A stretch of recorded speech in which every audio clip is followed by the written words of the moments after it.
नहमदुहु व नुसल्ली अला रसूलिहिल करीम अम्मा बाद फ़अऊज़ु बिल्लाहि मिनश शैतानिर रजीम बिस्मिल्लाहिर रहमानिर रहीम। Dear students, today inshallah we will discuss chapter 2, that is introduction to financial accounting।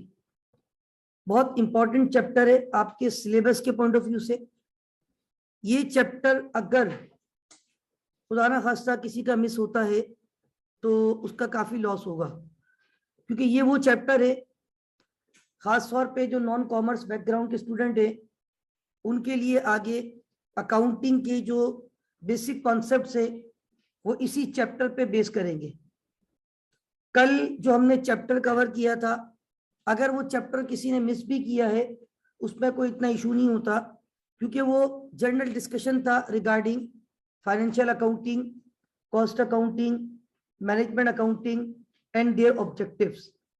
तो वो चैप्टर इतना मतलब ठीक है, चैप्टर आपका पार्ट ऑफ सिलेबस था, वी हैव टू कवर, हमने उसको डिस्कस किया, लेकिन वो चैप्टर सिर्फ डेफिनेशन की हद तक था और हमने थोड़ा सा इस चीज को सामने रखा कि how can we differentiate between financial accounting, cost and management accounting. आज जिस चैप्टर को हम स्टार्ट करने जा रहे हैं, this is introduction to your subject. आपका सब्जेक्ट क्या है? Financial accounting. बेसिकली आप लोग फाइनेंशियल अकाउंटिंग की फंडामेंटल्स यहाँ पे पढ़ने आए हैं, तो आपका जो सब्जेक्ट है वो है फंडामेंटल्स ऑफ फाइनेंशियल अकाउंटिंग। तो फंडामेंटल्स ऑफ फाइनेंशियल अकाउंटिंग में ये जो चैप्टर 2 है, this is very important, introduction to financial accounting. यहाँ पे अकाउंटिंग के जो एलिमेंट्स हैं उनको डिस्कस किया जाएगा, जिनको अकाउंटिंग के नेचर ऑफ अकाउंट्स भी कहा जाता है। तो एलिमेंट्स ऑफ अकाउंटिंग इस चैप्टर में हमें कवर करने हैं, और एलिमेंट्स भी कहा जाता है अकाउंटिंग के एलिमेंट्स, या इनको नेचर ऑफ अकाउंट भी कहा जाता है, नेचर ऑफ अकाउंट्स। अब ये क्या है, ये सारी बातें इंशाल्लाह आज हम डिटेल से डिस्कस करेंगे।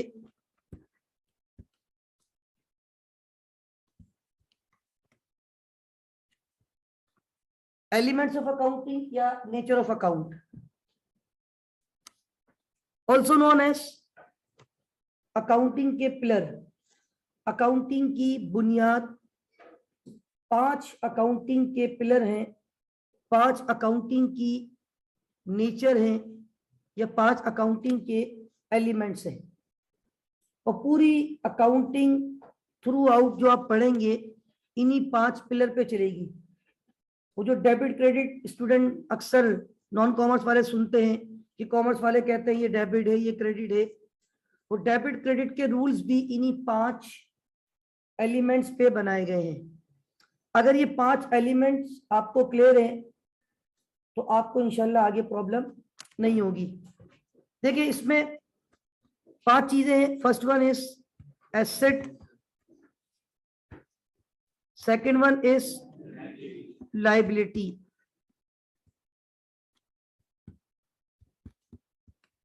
थर्ड वन इज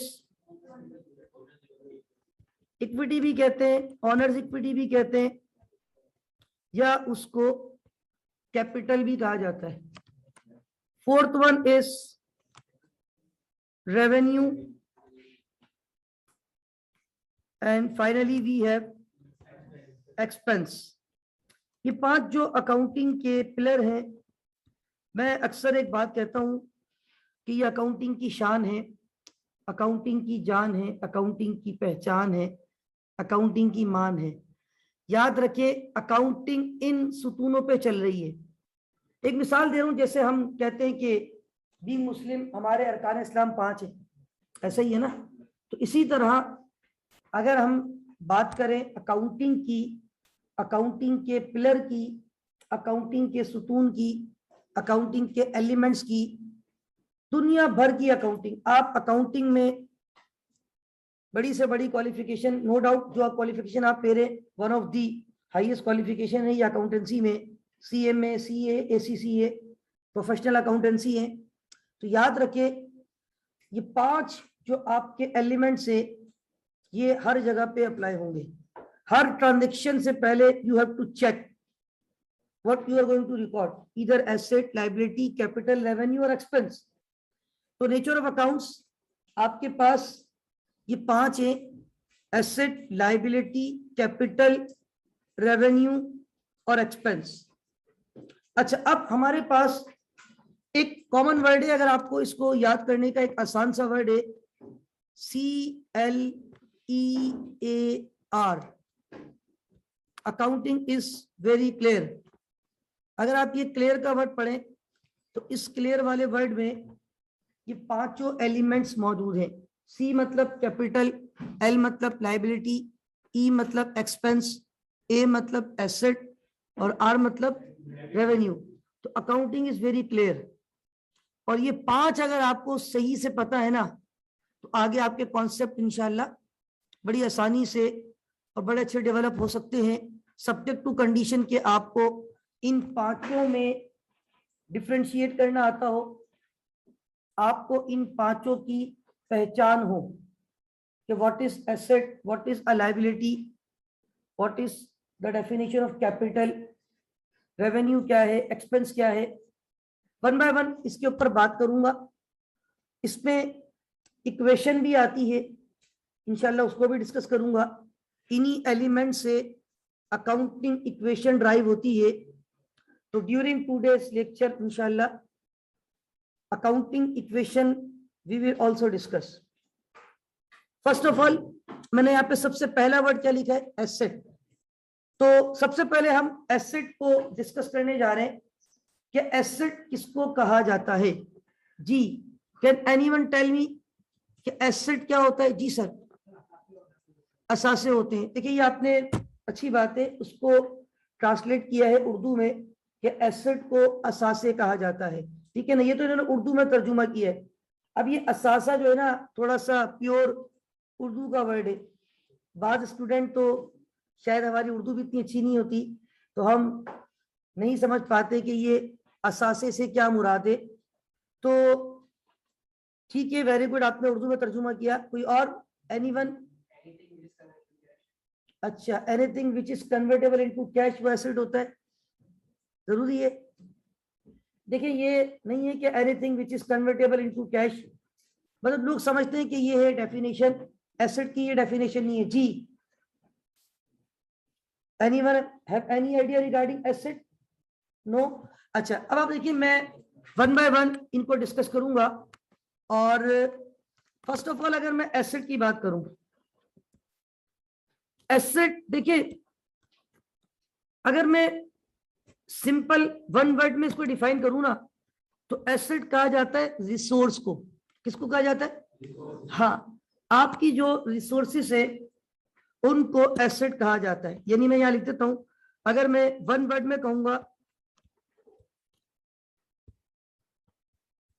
तो इसको कहते हैं रिसोर्स। लेकिन अकाउंटिंग के जो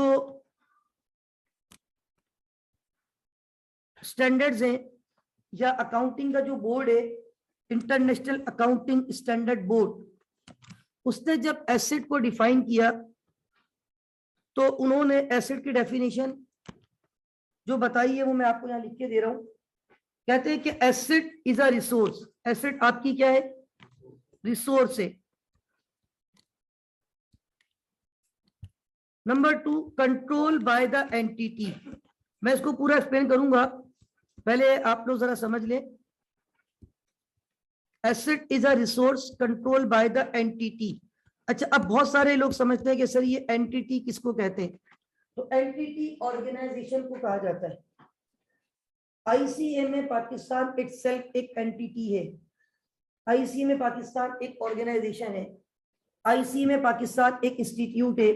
ऑल्टरनेट वर्ड होते हैं ना, फॉर एग्जांपल हम एक वर्ड यूज करते हैं डिक्रीज। डिक्रीज का मतलब क्या होता है? कम होना। डिक्लाइन का मतलब क्या होता है? रिड्यूस का मतलब क्या होता है?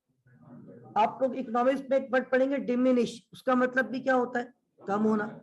अब एक ही वर्ड के लिए हमने 4 डिफरेंट ऑल्टरनेट वर्ड देख लिए। तो ये जो एंटिटी वर्ड है ये ऑर्गेनाइजेशन के लिए यूज किया जाता है।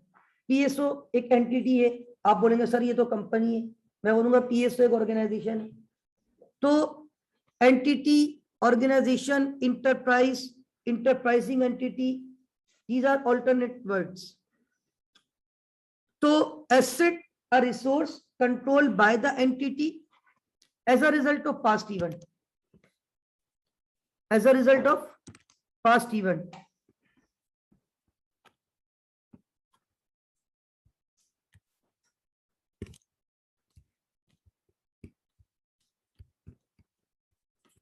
आगे कहते हैं कि from which future economic benefits are expected to flow to the entity, from which future economic benefits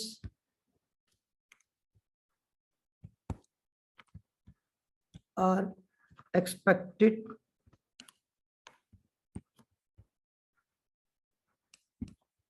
to flow to the entity.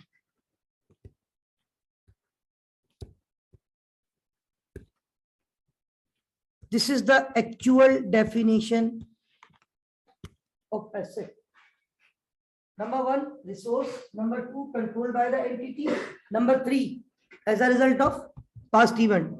Number four, from which future economic benefits are expected to flow to the entity. हर वो चीज जो इस definition को meet करे, accounting की शरीयत में उसको एसेट कहा जाता है। हर वो चीज जो इस डेफिनेशन को मीट कर जाए उसको अकाउंटिंग की शरीयत में एसेट कहा जाता है। Resource control by the entity as a result of past event from which future economic benefits are expected to flow to the entity. One thing you should keep in mind कि entity एक शख्स भी हो सकता है। Mister Ghulam Mustafa itself एक entity. For example ये अगर पेन इसको मैं ऑन करता हूं तो क्या is this a resource control by me? मैं भी तो एंटिटी हो गया, ठीक है। ये मैंने अभी खरीदा है, अगर 1 मिनट पहले भी खरीदा है तो क्या हो गया? As a result of past event from which future economic benefits are expected to flow to the entity. इस पेन को मैं सिर्फ इस लैपटॉप पे चला सकता हूँ, ये जर्नल पेन नहीं होता, मतलब ये हम इस पे कोई इंक का कॉन्सेप्ट नहीं होता, इसमें कोई इंक नहीं है, ये ऐसे ही पेन है जिस तरह आप लोग वो मोबाइल पे टच पेन आते हैं वो चलाते हैं, उसमें कोई। तो ये मतलब इसका बेनिफिट क्या है कि मैं इससे पढ़ाता हूँ, मुझे पढ़ाने में आसानी होती है, लेक्चर मेरा सेव हो जाता है। अब अगर मैं बोर्ड पे पढ़ाऊंगा तो उससे क्या होगा? एक लेक्चर लिखने के बाद मुझे क्या रब करना पड़ेगा। अब यहाँ पे मुझे स्क्रीन चेंज करनी होती है, मैं अगले पेज पे चले जाता हूँ, वो चीज एज इट इज अपनी जगह पे मौजूद है। फिर मुझे इसको डिस्कस करना है दोबारा तो मैं यहाँ पे मूव कर सकता हूँ। दूसरी बात, इसको मैं पीडीएफ में कन्वर्ट कर सकता हूँ, फिर ये फाइल स्टूडेंट को दे सकता हूँ कि आप लोग इसको अपने पास नोट संभाल के रखे। तो देखिए अब there are so many resources, there are so many assets in this classroom. For example, split, for example, ये कीबोर्ड, ये माउस, ये dais, white board, chair, fan, projector, saver, these all are bags, these all are resources. और ज्यादातर जो मैंने सिवाय bag जितने भी नाम लिए सब किसकी रिसोर्सेज है? आईसीए में Pakistan. Resource control by the entity as a result of past event from which future economic benefits are expected to flow to the entity. आपकी रिसोर्स जो आपके कंट्रोल में हो as a result of past event हो, जिससे आपको future का benefit नजर आता हो। फ्यूचर इकोनॉमिक बेनिफिट, बिजनेस के benefit, future benefits are expected to flow to the entity. Is that clear? अच्छा, अभी मैं राइट नाउ सिर्फ डेफिनेशंस पे बात कर रहा हूं, असल में इसमें एग्जांपल्स भी आपको देनी है। फॉर एग्जांपल जैसे मैंने यहाँ कुछ नाम लिए, अब कैश, आपकी जेब में सबके पास कैश होगा इस वक्त राइट नाउ, ठीक है ना? Something is better than nothing, कुछ ना कुछ तो होगा। राइट। वो कैश क्या है आपके लिए? रिसोर्स है, आपके कंट्रोल में है, as a result of past event है, फ्यूचर में आपको बेनिफिट, 1 मिनट बाद का टाइम भी फ्यूचर है। खाना खाना है, आपके पास पैसे हैं, जाके आपने खा लिया। घर जाना है आपको, पेट्रोल डलवाना है गाड़ी में, बाइक में आपने डलवा लिया। इन शॉर्ट, एसेट्स रिसोर्सेज को कहते हैं जो कि आपके कंट्रोल में हो, as a result of past event हो, जिससे फ्यूचर के इकोनॉमिक बेनिफिट्स आपको नजर आते हो। अब एसेट की एक क्लासिफिकेशन है, उसमें मैं बात करूंगा बाद में। और मतलब एसेट में दो किस्म के एसेट होते हैं, करंट एसेट और non current asset. Current asset वो होते हैं जो with in a year convert हो जाते हैं, with in a year change हो जाते हैं। फॉर एग्जांपल, आपके पास कैश है, तो कैश आपका रनिंग में होता है, इसको करंट एसेट कहते हैं, क्योंकि ये विद इन अ ईयर इसका बैलेंस क्या हो रहा होता है? चेंज। नॉन करंट वो होता है कि जिसमें चेंज आफ्टर 1 ईयर, मतलब जिसके बेनिफिट 1 साल से। अब ये स्प्लिट है, क्या स्प्लिट आप अपने घर पे हर 2 महीने बाद चेंज कर दें? वन टाइम ला के रख दिया, 10 साल चलता रहेगा, 5 साल चलता रहेगा, ये चेयर है। तो याद रखें, बास टीचर आते हैं मार्कर से पढ़ाते हैं, मेरे पास भी मार्कर फिलहाल बैग में रखे हुए हैं। अब मार्कर भी एसेट है, करंट हुआ या नॉन करंट हुआ? करंट हुआ ना। क्या मार्कर 2 साल तो नहीं चलेगा? 2 महीने, 4 महीने, ये भी ज्यादा बोल रहा हूं मैं। एक टीचर बहुत फ्रीक्वेंटली अगर मार्कर यूज कर रहा होता है, तो 1 महीने के अंदर अंदर उसका मार्कर, या 2-3 हफ्ते में वो ऑलमोस्ट एंड हो जाता है।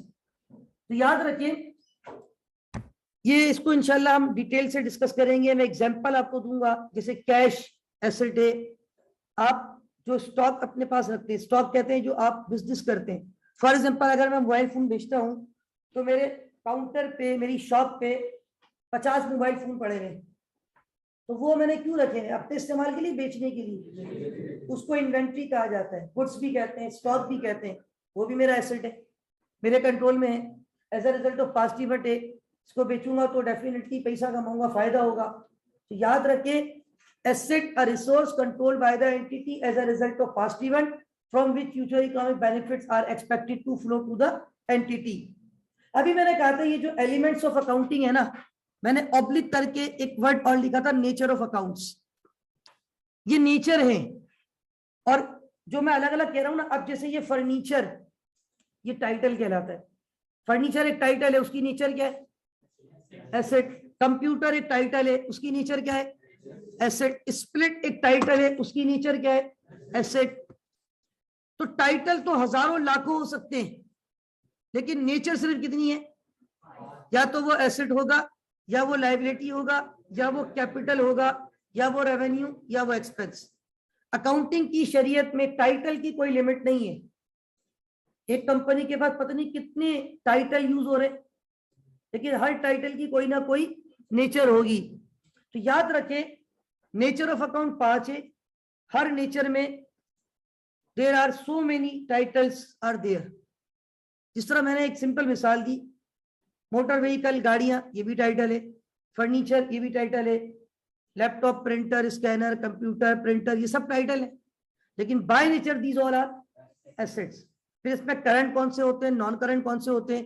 फिर नॉन करंट के अंदर फर्दर 2 बाइफर्केशन है, टेंजिबल और इनटेंजिबल, जिनको हम देख सकते हैं, जिनको हम, तो वो सारी बातें इंशाल्लाह हम डिस्कस करेंगे। लेकिन पहले मैं इन 5 टाइटल की 1 बाय 1 क्या डिस्कस करना चाह रहा हूं आपसे? डेफिनेशन। पहली डेफिनेशन हमने डिस्कस कर ली एसेट की, एंड आई होप कि ये एसेट की डेफिनेशन सबको क्लियर होनी चाहिए। जी, एनी ऑब्जेक्शन? कोई सवाल किसी का?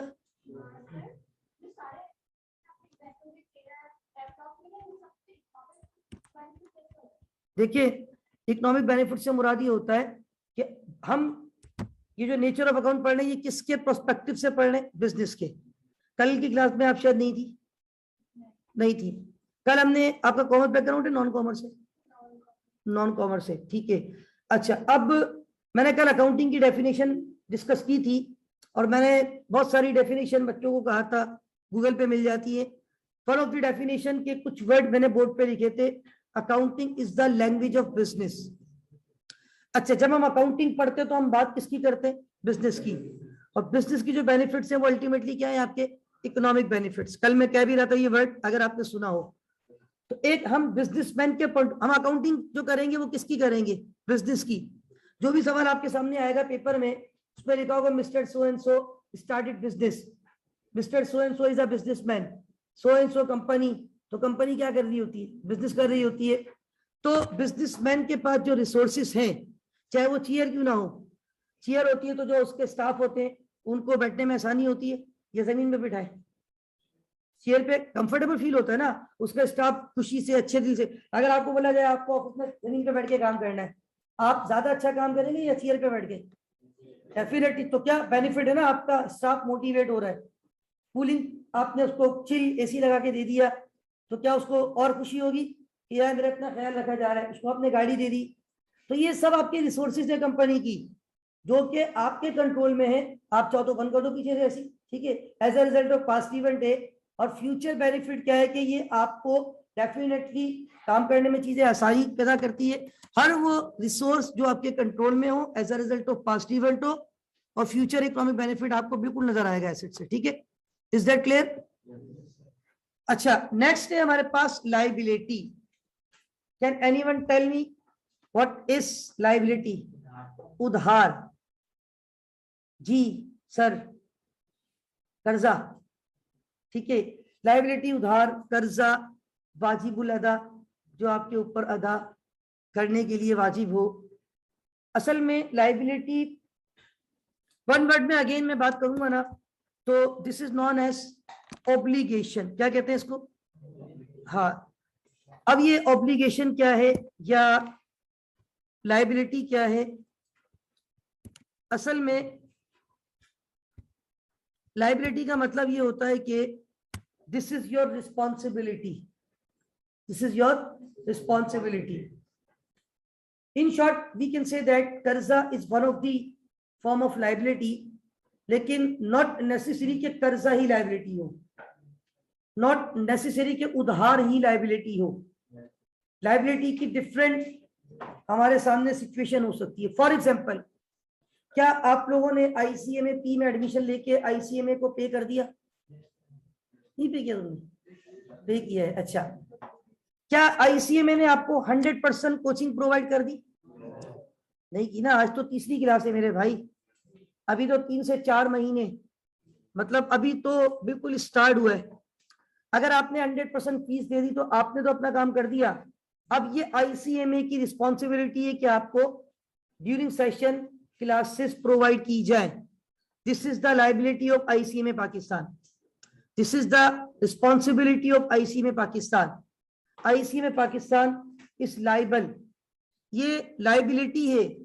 वैसे तो इसको आम अल्फाज में स्टूडेंट ज्यादातर इन शॉर्ट कहते हैं कि कर्जा या उधार या लोन, ये भी लाइबिलिटी है। तो जो लाइबिलिटी की एक्चुअल डेफिनेशन है वो मैं आपको बता देता हूं कि जब लाइबिलिटी की डेफिनेशन दी गई तो अल्फाज का चुनाव कुछ इस तरीके से किया गया। प्रेजेंट ऑब्लिगेशन, क्या कहा उन्होंने? Present obligation.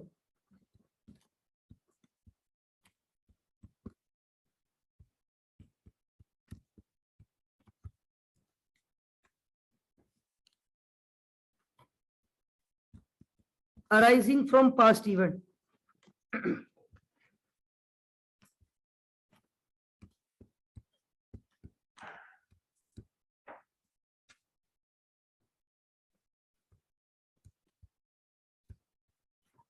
Liability is your present obligation arising from past event, settlement of which is expected to an outflow.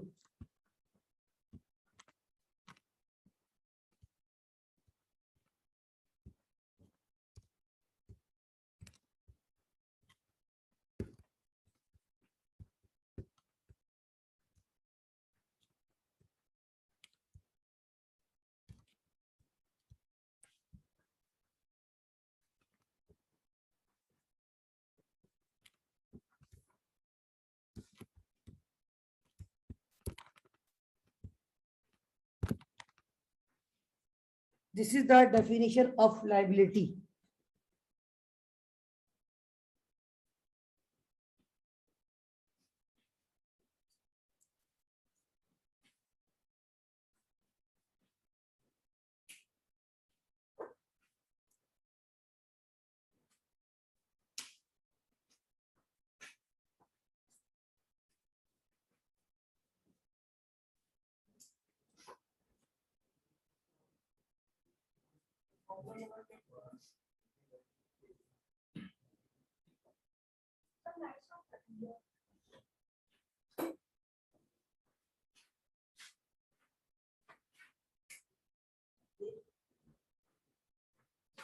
अच्छा भाई, now come to the point. और हम डिस्कस कर रहे थे डेफिनेशन ऑफ लायबिलिटी।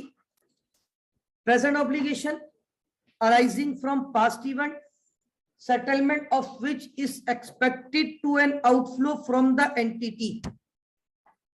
लायबिलिटी कहते हैं आपकी प्रेजेंट ऑब्लिगेशन जो कि अराइज हुई है फ्रॉम पास्ट इवेंट।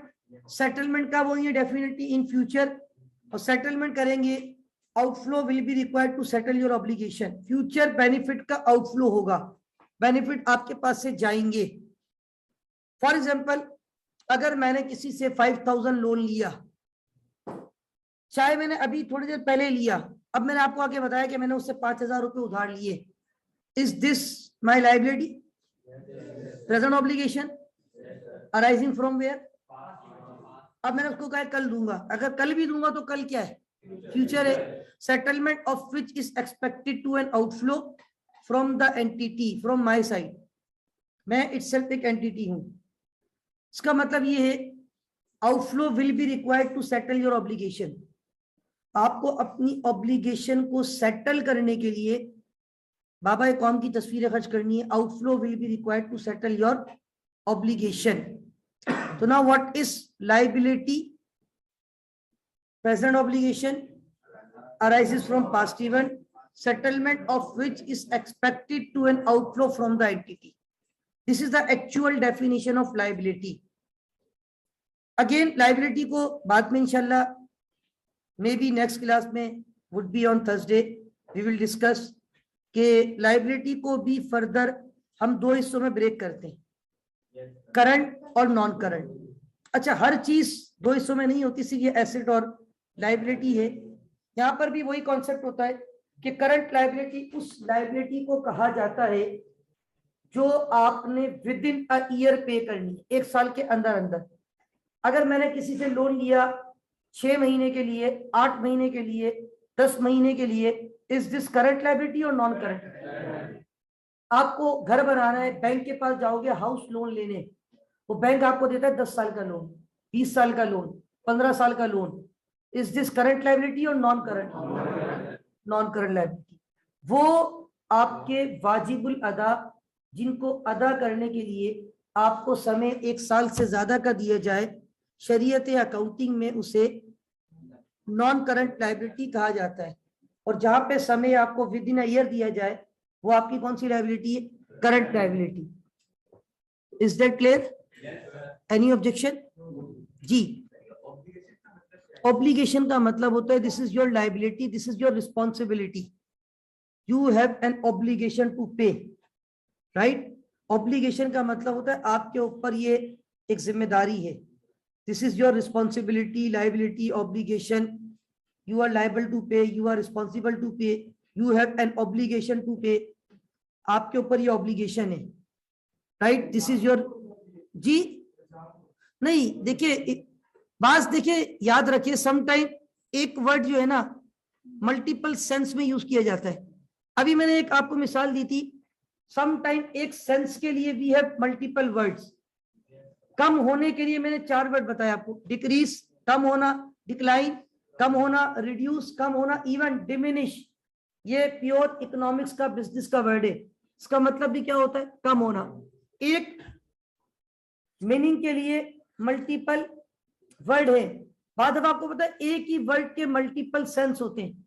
मुझे उस पर जाना भी है अगली डेफिनेशन पे, तो मैं भी आपको बताऊं एक वर्ड इंटरेस्ट। क्या बोलते हैं? इंटरेस्ट का मतलब क्या होता है? एक इंटरेस्ट का मतलब होता है सूद, एक इंटरेस्ट का मतलब होता है दिलचस्पी, एक इंटरेस्ट का मतलब हिस्सा भी होता है, पता है आपको? For example, A and B are partner, they decided to admit Mister C as a new partner. A और बी पार्टनर थे, उन्होंने डिसाइड किया कि मिस्टर सी को एक नया पार्टनर एडमिट कर रहे हैं for 1/5 interest in the business. तो खुदा ना खास्ता सूद दे रहे क्या बिजनेस में? हिस्सा। तो भाई सम टाइम एक वर्ड की मल्टीपल सेंसेस होती है। अब यहाँ जो आप ऑब्लिगेशन के इल्जाम लगाया जा रहा है, दिस इज नॉट ठीक है।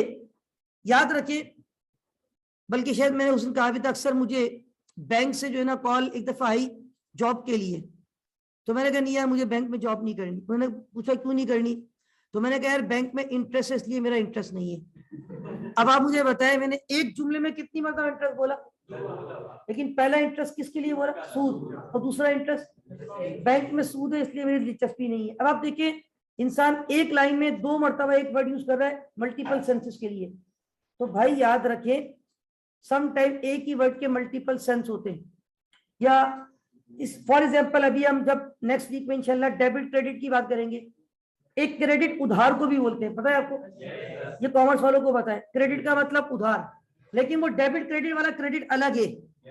इसी तरह हम बोलते हैं all credit goes to almighty Allah, all credit goes to my parent, all credit goes to my teacher, वो क्रेडिट अलग है। तो देखिए इंसान जब कुछ वर्ड यूज करता है तो उसके सेंसेस भी सम टाइम वेरी कर रहे होते हैं।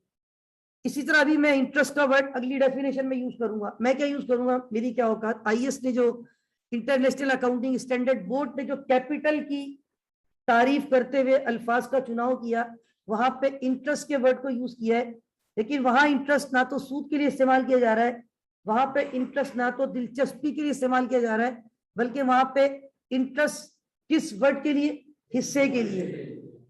अब लेकिन मैं अक्सर जब ये एसेट और लायबिलिटी को डिफाइन कर देता हूं तो उसके बाद मुझे डिफाइन तो किसको करना होता है, कैपिटल को। लेकिन कैपिटल को डिफाइन करने से पहले मैं एक कॉन्सेप्ट आपको दूंगा, दिस इज वेरी इंपॉर्टेंट। असल में हमने जब स्टार्ट किया अपना लेक्चर आज का, तो हमने आपसे कहा कि today we have to discuss introduction to financial accounting and that is chapter number 2 of your syllabus. अगर आप चैप्टर नंबर 2 के पॉइंट्स को देखेंगे ना सिलेबस में, फॉर एग्जांपल मैं राइट नाउ आपके सामने सिलेबस को डिस्प्ले करता हूं और एफएफए सिलेबस,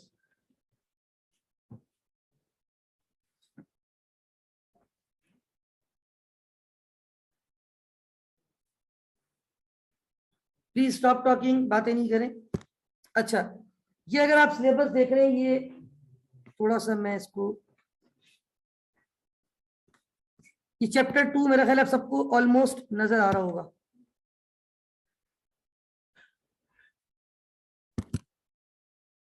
जी चैप्टर 2 आपको नजर आ रहा है, introduction to financial accounting, explain the meaning and identify the examples of the following terms. Examples मैंने कहा है आपको दूंगा, जैसे मैं थोड़ी थोड़ी एग्जांपल दे रहा हूं, कैश एसेट है, फर्नीचर एसेट है, कंप्यूटर, ये क्या थी एग्जांपल। अब मुझे किसी को पैसे देने हैं, अकाउंट पेबल कहते हैं, लायबिलिटी है। मुझे गवर्नमेंट को टैक्स देना है, इस महीने का मैंने नहीं दिया, टैक्स पेबल हो गया मेरे लिए, लायबिलिटी है। मैंने के इलेक्ट्रिक को बिल पे नहीं किया, यूटिलिटीज पेबल, ये भी मेरी लायबिलिटी है।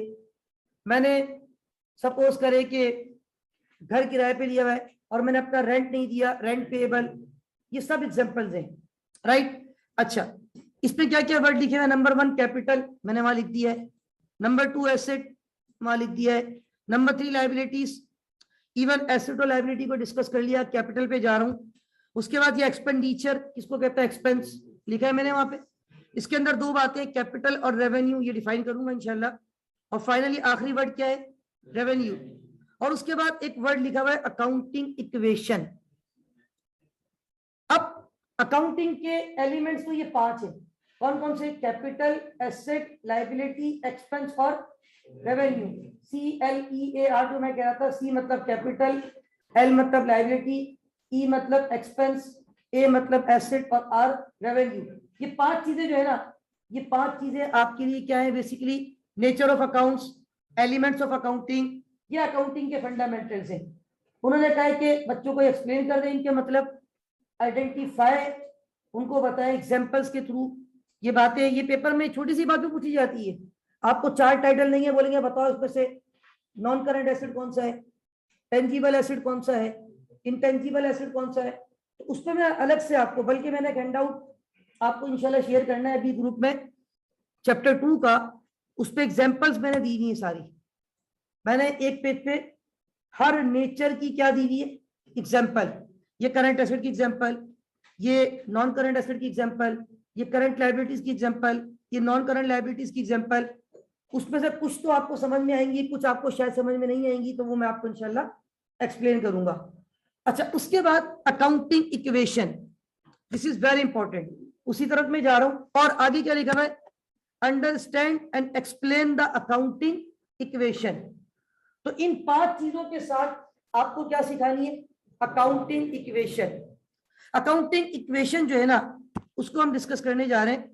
और अकाउंटिंग इक्वेशन की मदद से मैं आपको कैपिटल एक्सप्लेन करूंगा। अकाउंटिंग इक्वेशन की मदद से मैं क्या एक्सप्लेन करूंगा, कैपिटल।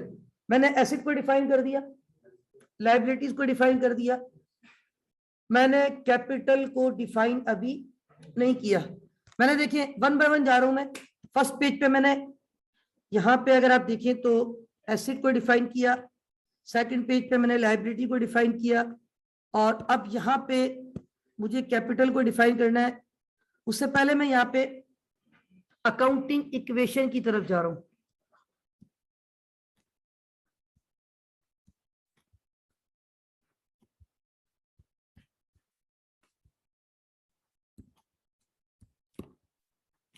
अच्छा, क्या कोई मुझे बता सकता है, कॉमर्स वालों को पता होती है अकाउंटिंग इक्वेशन क्या है?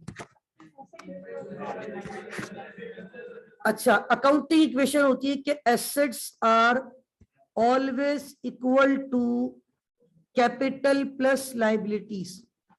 अच्छा, कुछ लोग कहते हैं कैपिटल प्लस लायबिलिटीज, कुछ लोग कहते हैं liabilities plus, both are same, right?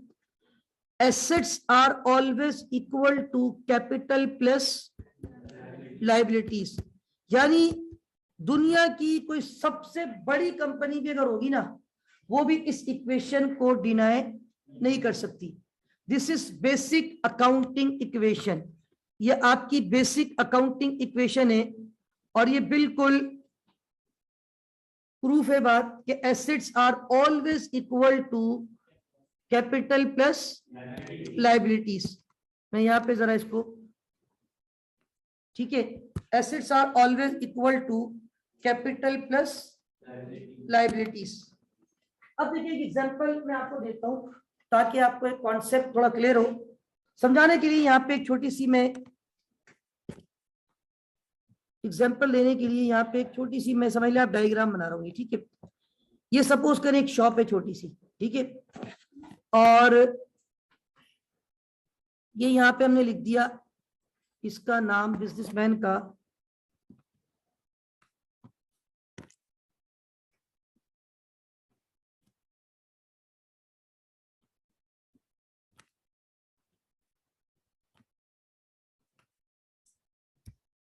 ठीक है भाई बिजनेसमैन अपने शॉप पे एक बोर्ड लगाते ना ऊपर, क्या लिखा भाई, मेमन ट्रेडर्स, ठीक है भाई। ये सर्टिफाइड मेमन है। मेमन लोगों का बिजनेस माइंड बहुत होता है माशाल्लाह भाई, ठीक है ना। वो बचपन से ही उनका माइंड जो है ना बिल्कुल कारोबार की तरफ होता है, ठीक है। तो ये मेमन ट्रेडर्स है। और अब देखिए ये एक ऑफिस है, सब समझ लो, ठीक है, ये शॉप है। अब अच्छा, मेमन भाई ने ये शॉप परचेज की है, सपोज कर लेते हैं 50 लाख रुपए, ठीक है। कितने की परचेज की है? 50 लाख। मैं यहाँ पे इसकी शॉप की जो वैल्यू है वो लिख देता हूं, ₹5 मिलियन। 5 मिलियन बोले तो 50 लाख, मिलियन में 6 जीरो होते हैं, राइट। तो मेमन भाई ने ये शॉप कितने की परचेज की है? 50 लाख रुपए में। अल्लाह ताला बरकत दे इनके कारोबार में। अच्छा, तो भाई इन्होंने ये शॉप परचेज की 50 लाख, नंबर 1। नंबर 2, अब मैं, जाहिर सी बात है खाली दुकान तो आप लेके नहीं बैठोगे, खाली शॉप, ये इन्होंने शोरूम बनाना है या जो भी करना है। अब सपोज करें कि ये दुकान में इन्होंने अपने पोर्शन अलग अलग किए, और यहाँ पे जो है सपोज करें ये एक अदद क्या लगी हुई है, कुर्सी, और ये एक टेबल है, इस पे खूबसूरत सा एक लैपटॉप है, ये एक गिरी का स्प्लिट लगा हुआ है, ये वाटर डिस्पेंसर है, और ये गेस्ट वगैरह आएंगे उनके बैठने के लिए चेयर्स हैं, ठीक है। एक ऑफिस का एनवायरनमेंट ऐसे ही कुछ होता है ना, ठीक है। ये एलईडी, मैच हो रहा है, कैंसिल हो रहा है, क्या है, सारी चीजें हर खबर पे नजर, ठीक है। अब ये सारी चीजें क्या है, एसेट्स है। Table, chair, laptop, water dispenser, वो लाइटिंग वाइटिंग सब चीजें मिला के ये स्प्लिट वगैरह और सारे चश्के जो भी सब क्या है, ये एसेट्स हैं। अच्छा, क्या ये फ्री में आए थे? अब इन्होंने सपोज करें ये टोटल खर्चा यहाँ पे जो किया है वो रुपीस कोई 3 लाख रुपए का, ठीक है। अच्छा, अब मेमन भाई ने जो है ना, सपोज करें कि ये यहाँ पे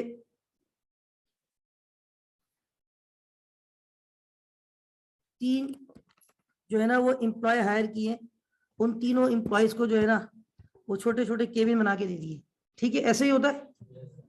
एक उसने जो है वो ये रिसेप्शन है, ठीक है, और ये जो है वो अकाउंटेंट को अपने साथ बिठाया ताकि देखता रहे हर खबर पे नजर, अकाउंटिंग बिजनेस की सही हो रही नहीं हो रही। और ये मार्केटिंग का बंदा बिठा दिया जो इसकी प्रोडक्ट की क्या कर रहा है, और रिसेप्शन पे सारी इंफॉर्मेशन वगैरह, और ये अकाउंटेंट सारा हिसाब किताब कर रहा है, ठीक है। अच्छा, अब खाली दुकान तो नहीं चलती ना, जो दिखता है वो बिकता है। तो अब ये दुकान पे ये जो डिस्प्ले है, यहाँ पे ये सारी इन्वेंट्री आपको नजर आ रही है, छोटी छोटी सी ये गुड्स रखे हुए हैं, और ये गोल्ड का बिजनेस करते हैं, और ये रिंग और पता नहीं लॉकेट, चैन, पता नहीं क्या क्या चीजें, ये गोल्ड की बहुत सारी डायमंड, और ये सब इसकी प्रोडक्ट है, राइट।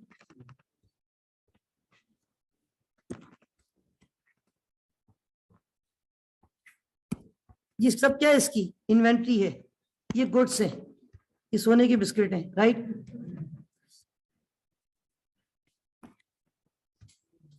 सही है भाई। अच्छा, ये इसकी इन्वेंट्री है। अच्छा, ये जो इसने ये जो 3 केबिन बनाए, यहाँ पर भी एम्प्लॉयज को स्प्लिट दिए होंगे, टेबल दी होगी, लैपटॉप दिया होगा, और ये इतना सारा माल खरीद के लाया, तो ये सब फ्री में तो नहीं आया। सपोज करें कि ये मजीद इसके जो पैसे हैं स्टॉक पे लग गए रुपीस कोई 15 लाख रुपए, चले ठीक है 15 लाख रुपए, और यहाँ टोटल इसने 2 लाख का खर्चा किया है इन गरीबों पे, ठीक है।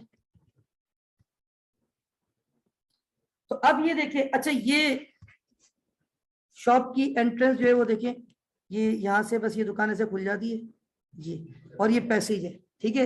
ये कॉरिडोर है ना भाई, कस्टमर आएगा तो उसको चलने के लिए रास्ता भी चाहिए, ठीक है। कस्टमर यहाँ से जैसे ही एंटर होगा रिसेप्शन, और ये स्टॉक जो दिखता है वो बिकता है, और ये मार्केटिंग का बंदा, अकाउंटेंट, और ये बॉस का ऑफिस, और ये पूरी मेमन की दुकान, ठीक है। ये उसका ऑफिस, उसका बिजनेस। बिजनेस से आपको इक्वेशन समझाऊंगा, वहीं से इंशाल्लाह कैपिटल ड्राइव कर दूंगा। अब अगर आप गौर से देखें, ये शॉप कितने की दी थी, 50 लाख। अपने रूम का इंफ्रास्ट्रक्चर कितने का बनवाया, 53 लाख, और वो 3 एम्प्लॉय रखे हैं, उनका छोटा सा इंफ्रास्ट्रक्चर 2 लाख, तो ये कितना हो गया 55। और स्टॉक कितने का खरीद के लाया, तो इनिशियल अब ये कितने लाख रुपए हो गए। अब याद रखे, इसका पूरा इंफ्रास्ट्रक्चर ये सब एसेट है। इन तीनों एम्प्लॉयज को laptop, printer, scanner, spelt, table, chair, ये सब भी क्या है, एसेट। ये स्टॉक पड़ा हुआ है। स्टॉक किसको बोलते हैं, जो आप बेचते हो, प्रोडक्ट, इन्वेंट्री, गुड्स, मर्चेंडाइज, बहुत सारे नाम है, एक ही कॉन्सेप्ट है। तो ये भी आपका एसेट। टोटल एसेट कितने रुपए के हैं।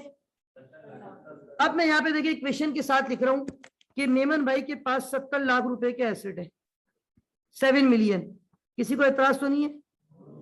अच्छा, अब सपोज करें कि मेमन आपका दोस्त था, और आपने जब इसके ऑफिस को विजिट किया, इसने नया नया ऑफिस होता है तो बंदा पूरा ऑफिस दिखाता है अपने दोस्त को, यार देख मैंने इतना खर्चा किया है, ये रूम बनवाया, इतने का लिया, इतने का लिया। आपने सारी कैलकुलेशन की दिमाग में, आपने बोला यार इसका मतलब है मेमन भाई आपने 70 लाख रुपए जमा कर लिए थे। तो हो सकता है मेमन भाई आपसे बोले नहीं यार मेरे पास तो 50 लाख रुपए थे, 20 लाख रुपए मैंने फलाने बंदे से क्या लिए, उधार लिए। तो इसका मतलब है, अब यहां देखिएगा कि अगर इसके 70 लाख रुपए में कितने लाख रुपए का उधार है, तो इसका मतलब है इसका अपना कैपिटल कितना है, 50 लाख रुपए। असल में आप जो बिजनेस कर रहे होते हैं ना, आपके बिजनेस की जितनी भी रिसोर्सेस होती है, एसेट्स होते हैं, उसके बैक पे दो लोगों की बेसिकली कंट्रीब्यूशन है। एक है आपका अपना पैसा, that is capital, that is insider equity. Equity कहते हैं मिल्कियत को, किसको बोलते हैं? कैपिटल का एक वर्ड इक्विटी भी है, दूसरा वर्ड क्या है? इक्विटी। आपने इक्विटी कहा था उस वक्त, ऑनर्स इक्विटी। इक्विटी का मतलब होता है मिल्कियत, जिसके आप मालिक हैं। क्या ये मिस्टर मेमन 70 लाख रुपए का मालिक है? मेमन के ऊपर कितना कर्जा है? जिसे वाजिबुल अदा मेमन को, तो मेमन के 70 लाख के एसेट में 20 लाख रुपए का कर्जा है, तो मतलब मेमन का अपना पैसा कितना लगा हुआ है? 50 लाख रुपए। तो उसका जो कैपिटल है ना वो 50 लाख रुपए है, और 20 लाख रुपए उसके ऊपर क्या है? लायबिलिटी।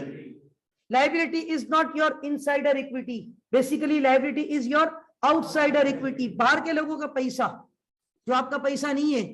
आपके कारोबार में आप, हाँ हो सकता है मेमन भाई सेठ आदमी है, इसको लायबिलिटी की जरूरत नहीं थी, और कहे कि नहीं भाई अल्हम्दुलिल्लाह 70 लाख मेरे अपने हैं, तब भी इक्वेशन ये रहती है कि हम लिखते 70 lakh equal to 70 lakh plus 0, very good, plus 0। फिर इसके जरूरी नहीं है कि हर बिजनेस में, ऐसे नॉर्मली लायबिलिटी होती है, आज के दौर में लोग बिजनेस कर रहे हैं उसमें क्रेडिट का बड़ा अमल दखल है।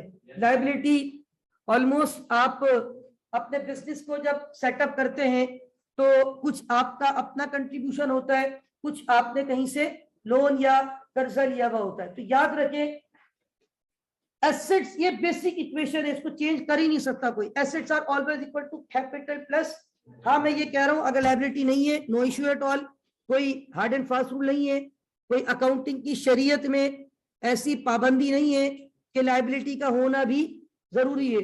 हो सकता है लायबिलिटी ना हो। अगर if there is no liability means asset किसके बराबर है? कैपिटल के। लायबिलिटी उस केस में क्या हो जाएगी? 0। अब देखिए मैं अकाउंटिंग इक्वेशन वहां पे सिलेबस में लिखा हुआ था कि बच्चों को बता दें अकाउंटिंग इक्वेशन क्या है, understand and explain the accounting equation. तो मेरा ख्याल है अब आपको ये अकाउंटिंग इक्वेशन मैंने एक्सप्लेन भी कर दी, और आपको अकाउंटिंग इक्वेशन इस वक्त क्लियर हो जानी चाहिए। Is that clear? Any problem? अच्छा, अब इसमें कुछ चीजें मैं आपको होमवर्क भी दूंगा आज। मैं जो आज आपको फाइल अभी ग्रुप पे शेयर करूंगा उसमें 3 पेज की वो फाइल है।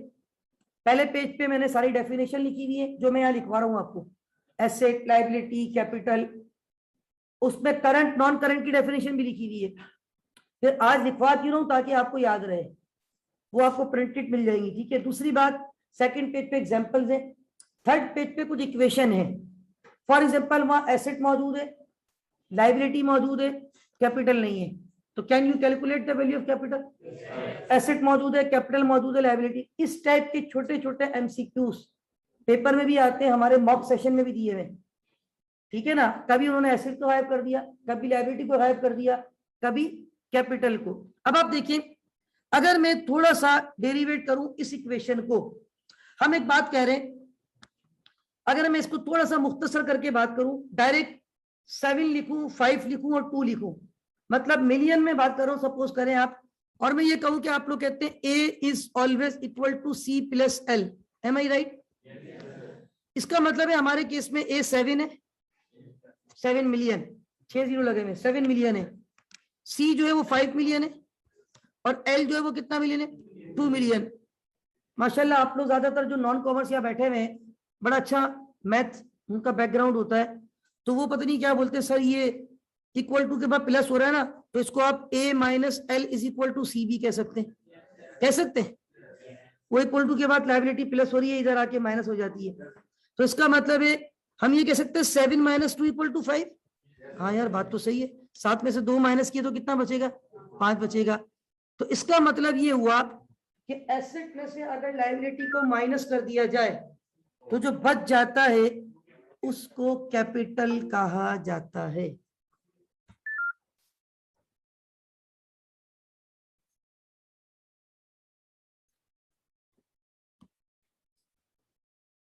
Asset minus liability is equal to capital, right?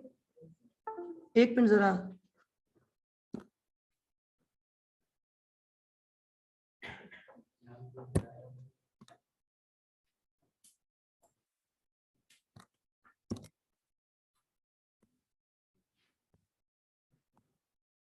अच्छा भाई, एसेट में से लाइबिलिटीज को माइनस कर दिया जाए तो जो कुछ बच जाएगा उसको क्या कहा जाएगा? Capital. Is that clear? Okay यार, इसको ऑन करना होगा।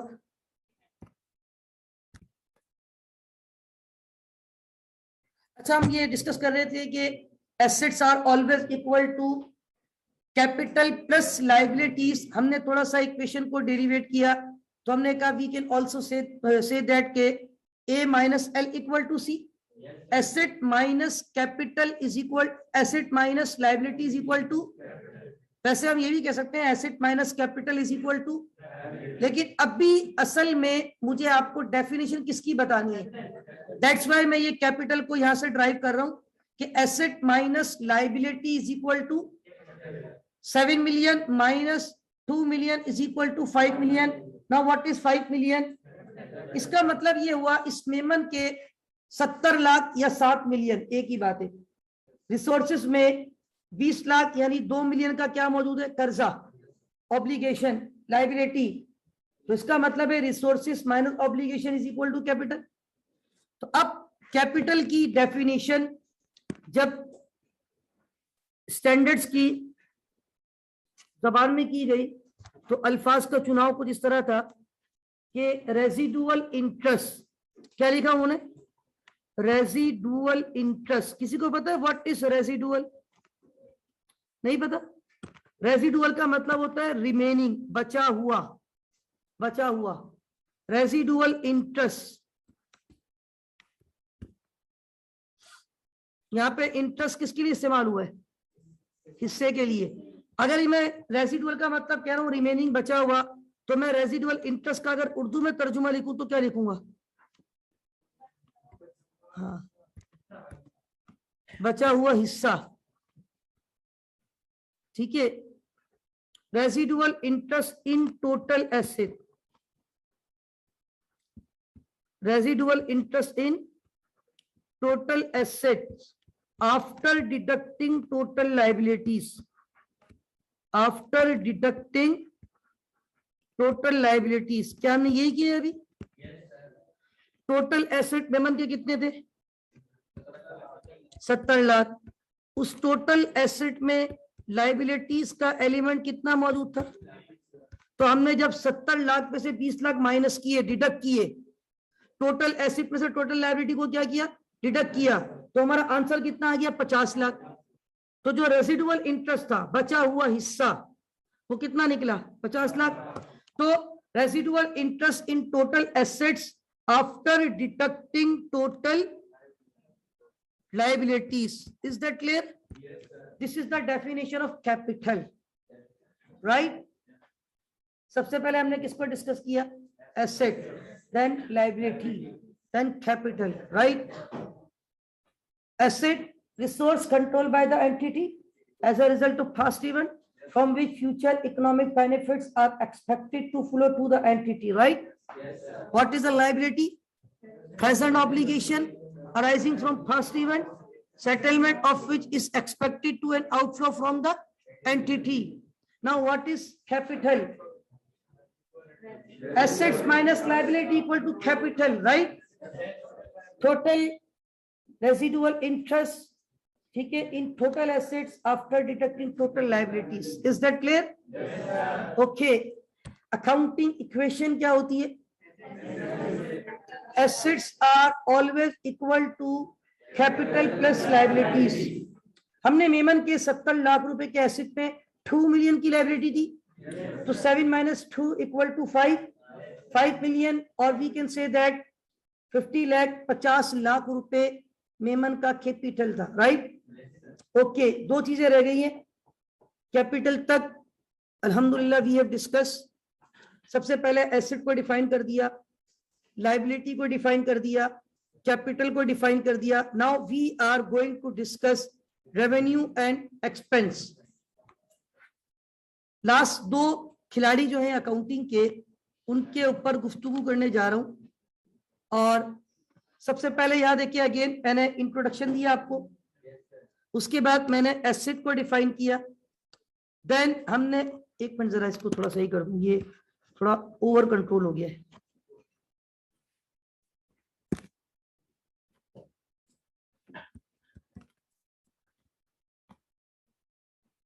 उसके बाद हमने नेक्स्ट किसकी डेफिनेशन की, लायबिलिटी की ना, ये भी थोड़ा सा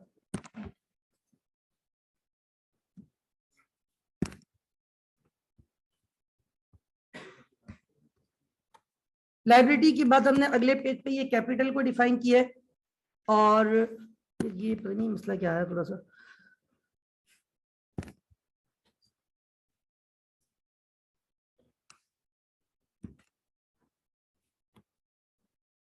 एसेट, लायबिलिटी और capital, accounting equation, right. Next हमने डिस्कस करना है रेवेन्यू और एक्सपेंस।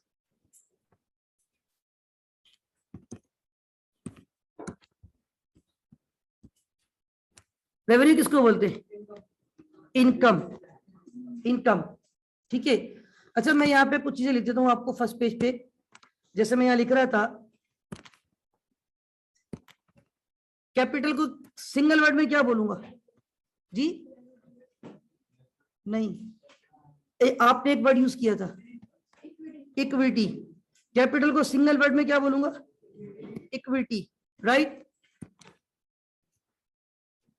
इक्विटी कहते हैं मिल्कियत, ऑनरशिप हो आपके पास, जिसके आप मालिक हो,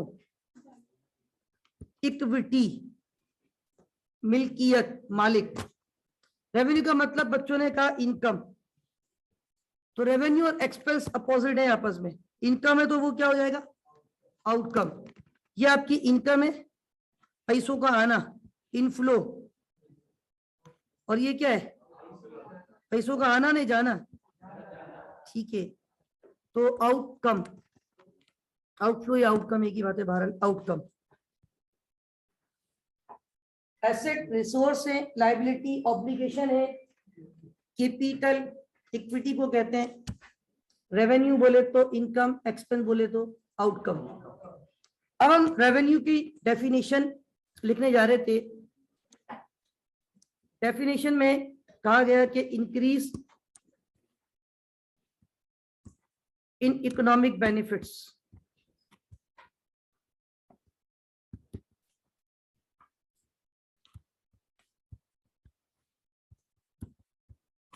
during the accounting period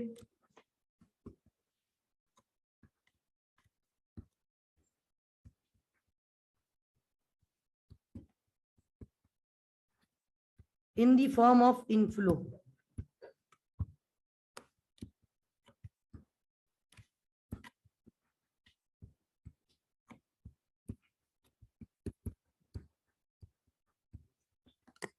ये किसकी डेफिनेशन है। इसके रिवर्स में हमारे पास किसकी डेफिनेशन होगी, एक्सपेंस की। एक्सपेंस की डेफिनेशन क्या होगी, decrease in economic benefit during the in the form of, very good. यहाँ पे इनकम का मतलब इनफ्लो, आउटकम का मतलब आमदनी इखराजात, इनफ्लो आउटफ्लो। वहां पे क्या था, इधर देखिएगा, increase in economic benefits during the accounting period in the form of inflow. अब मैं यहाँ पे क्या लिखूंगा, decrease in economic benefits during the accounting period, या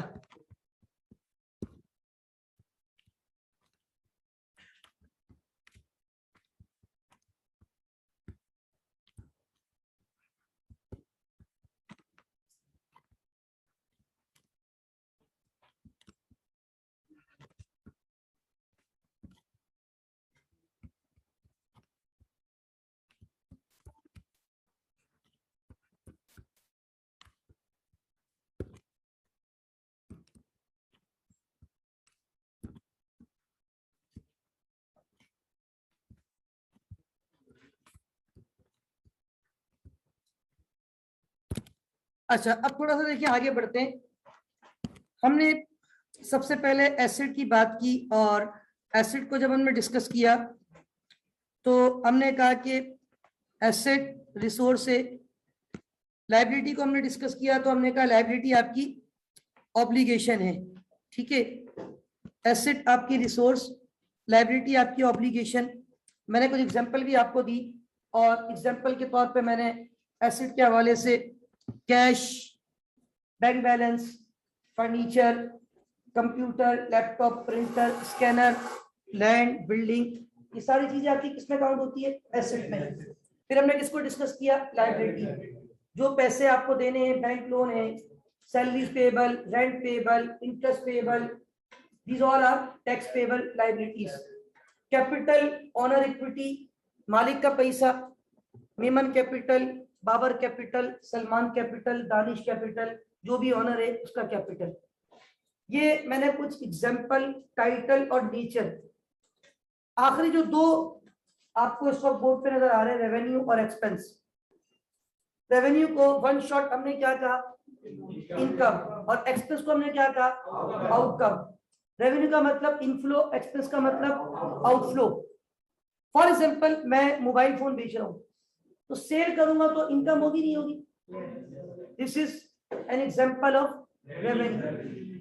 फॉर एग्जांपल मैं आपको पढ़ा रहा हूं, अल्हम्दुलिल्लाह this is my source of income, ठीक है ना, सर्विस इनकम, ठीक है। फॉर एग्जांपल मैंने किसी बंदे को कोई काम करके दिया, उसने कहा यार मुझे घर दिलवा दो या ये काम कर दो, मैं आपको इतना कमीशन दूंगा, उसने मुझे कमीशन दिया, this is my commission income.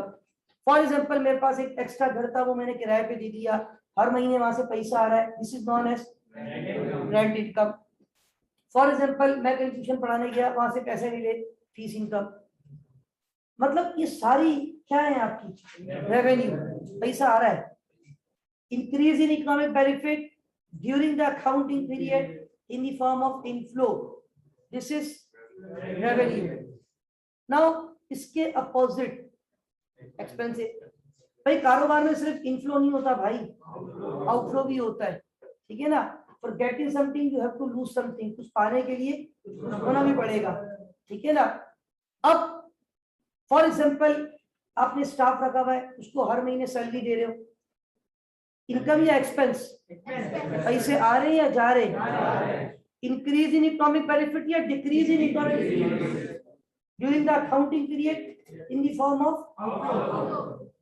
For example आपने एक आउटलेट रेंट पे लिया हुआ है, हर महीने उसका रेंट देना है, रेंट एक्सपेंस। बैंक से लोन लिया हुआ है, उस पर इंटरेस्ट देना है। वैसे तो इंटरेस्ट खुल्लू हराम, अल्लाह सबको बचाए, लेकिन अगर आपको देना है इंटरेस्ट एक्सपेंस।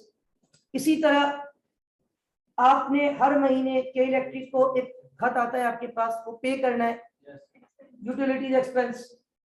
इसी तरह आपने जब अपनी प्रोडक्ट अपने वेयर हाउस पे मंगवाई, ट्रांसपोर्टर को आपने पैसे दिए, ट्रांसपोर्टेशन एक्सपेंस। आपने अपनी प्रोडक्ट की मार्केटिंग करने के लिए मार्केटिंग एड लगवाया न्यूज़पेपर में, सोशल मीडिया एडवर्टाइजिंग एक्सपेंस। आपने अपने फैक्ट्री को इंश्योरेंस करवा लिया, वो पे किया, इंश्योरेंस एक्सपेंस। तो there are so many expenses in business.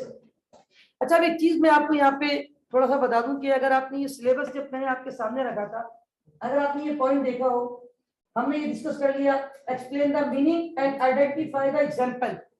मैंने आपको कैपिटल की मीनिंग समझा दी, एसेट की मीनिंग समझा दी, लायबिलिटी, एक्सपेंस को इन्होंने लिखा है एक्सपेंडिचर, थोड़ा सा मुंह टेढ़ा करके बोल दो एक्सपेंडिचर, राइट। अच्छा अब इन्होंने एक्सपेंडिचर को कितने हिस्सों में डिवाइड किया? रेवेन्यू एक्सपेंडिचर और कैपिटल एक्सपेंडिचर। हम इसको डिस्कस करते हैं अभी।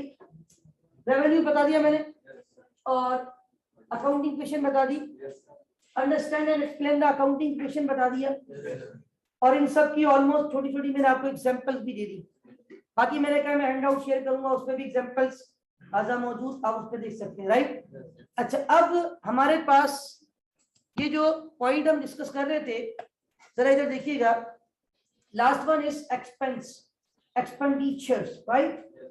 तो जो आपका एक्सपेंडिचर्स है, इनको दो हिस्सों में डिवाइड किया जाता है। कितने हिस्सों में?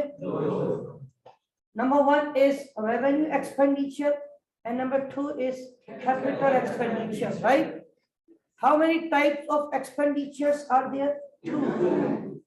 और ये चीजें पेपर में पूछी जाती है, आपको 4 एक्सपेंस लिख देंगे, बोलेंगे बताएं which one of them is to be classified as capital expenditure या revenue expenditure।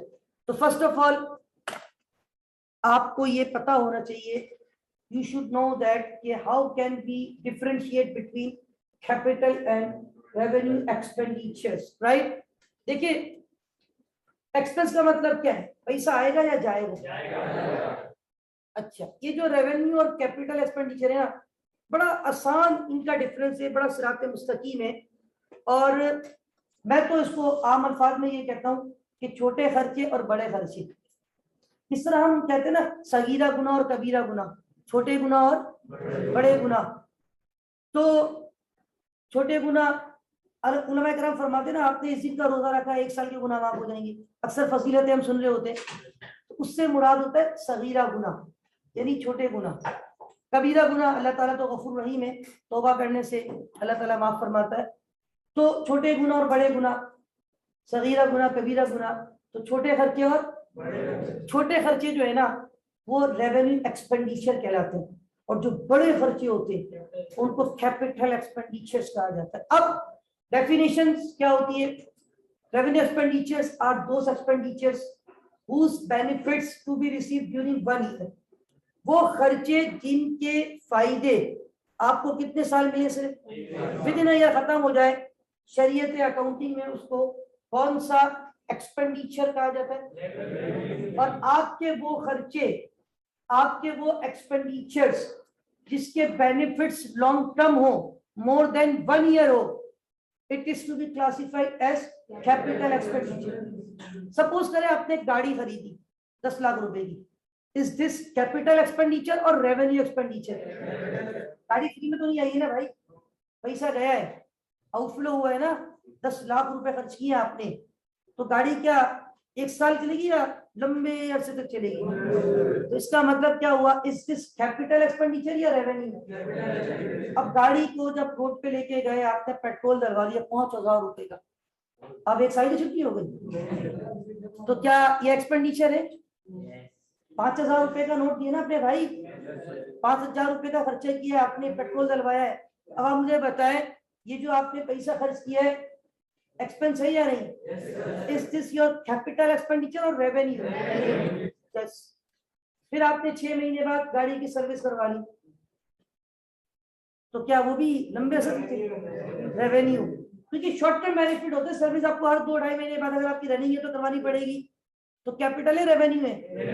अच्छा, अब खुदा ना खास्ता 3 साल बाद गाड़ी का इंजन आपने बहुत ही ज्यादा रफ एंड टफ ड्राइविंग की, आपने ऑयल को प्रॉपर चेक नहीं किया, और नई गाड़ी का भी आपका 2-3 साल में इंजन बिल्कुल खत्म, zero. Now you have to change engine, आपको नया इंजन लगवाना है। अब ये बताओ, ये कैपिटल एक्सपेंडिचर होगा या रेवेन्यू? क्योंकि नया इंजन लगेगा, नई जिंदगी शुरू होगी, अब गाड़ी की लाइफ बढ़ जाएगी। तो वो खर्चे जिनके फायदे 1 साल से ज्यादा हो, शरीयत अकाउंटिंग में उनको कैपिटल एक्सपेंडिचर्स कहा जाता है, राइट? और वो जिनके बेनिफिट विद इन ईयर खत्म हो जाए, बिजली का बिल हर साल हर महीने देते हो, कौन सा एक्सपेंस? शॉर्ट टर्म 1 महीने का बेनिफिट। मुझे आईसीएम वाले हर महीने अल्हम्दुलिल्लाह सैलरी देते हैं, शॉर्ट टर्म इनका एक्सपेंडिचर है, लेकिन ये कौन सा है? हाँ। अब ये स्पिरिट आजकल थोड़ा सा मतलब है कि एक तो मौसम भी थोड़ा सा चेंज है और फिर इशू भी आ रहा है। अब अगर ये चेंज करवा के नए स्पिरिट लगवा दें, कैपिटल, ठीक है ना, इन स्पिरिट तो छोटी मोटी रिपेयरिंग सर्विस करवा दें, फिर 4 महीने बाद मसला करेंगे, तो वो कौन सा एक्सपेंडिचर है? रेवेन्यू। तो भाई छोटे खर्चे और बड़े खर्चे, छोटे खर्चे बोले तो रेवेन्यू एक्सपेंडिचर, बड़े खर्चे बोले तो capital expenditure. Is that clear? Are you getting my point? Okay, that's all for today. Allah Hafiz wa Nasir, Pakistan Zindabad.